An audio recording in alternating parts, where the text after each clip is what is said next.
Alright, wonderful people, welcome back to this wonderful channel where we'll bring you back-to-back updates and information as the hot. In case you have not joined our social media handle, what are you waiting for? Kindly go ahead and subscribe, like, comment, share, and also remember to on your notification button so that whenever our news drop, you go be the first. So correct them. Alright, as it be, the information reaching us, we say the IPOB members have declared 30 days sit at home, of which we are still yet to find out the reason why this 30 days sit at home has been declared. Of course, you know that this struggle has been divided from one place to the other. We now have the Biafra Republic government in exile. We now have the indigenous people of Biafra, and we also have the USB, the United States of Biafra. And these factions are being run by different set of people. Everybody was under the IPOB before the extraordinary rendition of Mazi Nnamdi Kanu from Kenya to Nigeria, which brought about Mazi Nnamdi Kanu second in command, Simon Ekpa, who created the Biafra Republic government in exile, of which other nations that seceded from their main nation had undergone. There are a lot of nations like that, which we have the examples of them, which were under republic government in exile before they had their independence. And when Mazi Simon Ekpa saw such example and saw how it yielded, results, he decided to follow suit on that particular example, of which around last year, November last year, they were gearing up to declare the independence of Biafra, of which after that they would enter into the United States of Biafra. And after that, before that convention that was supposed to, usher in the United States of Biafra, Simon Ekpa was arrested also in Finland, of which he is still in detention in Finland. If you check it from that November till date, it is up to 7 months that Ekpa was arrested in Finland, of which the Finland government said that he's undergoing interrogation, of which that interrogation we are yet to know, what the result of the interrogation as the case may be. Now, after that, through the office of the ADPM, Ngozi Orabueze, who declared the United States of Biafra, and a lot of people, some people like Sonny Akparawa, Ogenkere, and Van Van Vam has kicked against that particular USB, still letting the people know that they are still under the United, who kicked against that particular faction. And Akparawa and the rest of them maintain that they are supposed to still remain under the umbrella of the Biafra Republic government in exile, and they believe that should be the original whatever that should be followed according to them. But as it is now, the IPOB members, in their own wisdom, have also declared a sit at home, which they call 30 days sit at home. But before that, let me bring you this particular information and the grievances of the IPOB members. Just pay attention.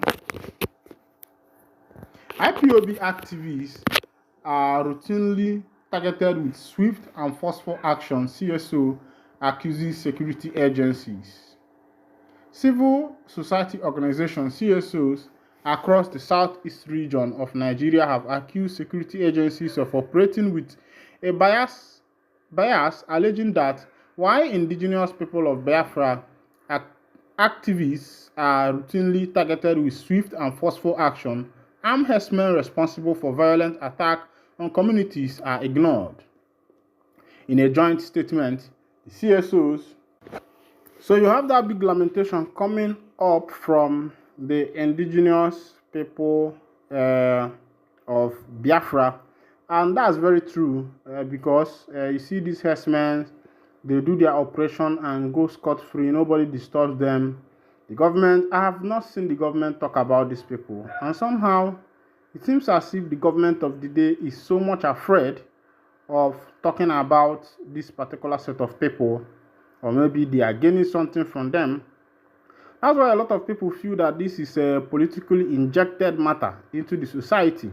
Because if not, why would the government not come up with a means of eradicating these herdsmen, a means of putting them to where they belong? All right, another accusation has been leveled on Mazi Nnamdi Kanu that Mazi Nnamdi Kanu is behind the NSAS killings. Ipob reader response in new video. A lot of people have accused Mazi Nnamdi Kanu of being behind the NSAS protest. And if actually, okay, let's agree that Kanu is behind the NSAS process. Remember that the NSAS was all over Nigeria. Everybody protested in Nigeria, both in Abuja, both in Lagos State, both in okay, let me use the south geopolitical zone, the southeast geopolitical zone, the southwest geopolitical zone, the north geopolitical zone. Everybody there, the protests went all over the 36 states of Nigeria, including the Federal Capital Territory. And you know, Nigerians and their law system are shooting themselves on the leg. And they are also letting people to know that Mazi Nnamdi Kanu has that power, that willpower. He exercises that authority over the whole Nigeria. And if that is so, Kanu should be the president of Nigeria because he has that power to influence every single citizen in Nigeria. The protest was not just done by the youth, it was done by both Dick, Tom, and Harry, as far as Nigeria is concerned. And these people are saying that Kanu was actually the one that influenced the NSAS protest. What was the NSAS protest about? It was about justice, fairness, ending police brutality. And that particular protest was what brought about the end SARS. Actually, the name, that acronym, SARS, was actually ended. Even though they are operating now in a new uniform called SWAT and Operation this and Operation that. But that particular acronym, SARS, was actually ended.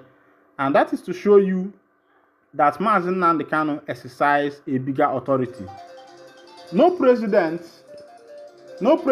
as far as Nigeria is concerned, has been able to exercise such authority. No president, as far as this nation is concerned, has been able to exercise the kind of authority that Mazi Nnamdi Kanu exercised. And you should know that these politicians